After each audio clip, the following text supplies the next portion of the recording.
Hello. तर तुम्ही कालच्या व्हिडिओमध्ये बघितलंच असाल की पेंड्याची प्रोसिजर काय असते मशरूमसाठी, आणि नसेल बघितली तर जाऊन लवकर बघा. त्यानंतरची पुढची प्रोसिजर म्हणजे मी पिशवी घेतली 14x21ची.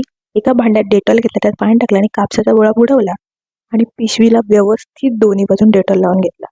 कारण मशरूम बनवायच्या आधी पिशवी निर्जंतुकीकरण करणं खूप गरजेचं असतं. त्यानंतर पिशवीच्या खालच्या बाजूने म्हणजे जी साईड पॅक असते त्या बाजून जसं आपण साडीला निऱ्या पाडतो तशा त्या निऱ्या पाडायच्या, आणि त्या निऱ्या पाडून झाल्या की रबर लावायचा.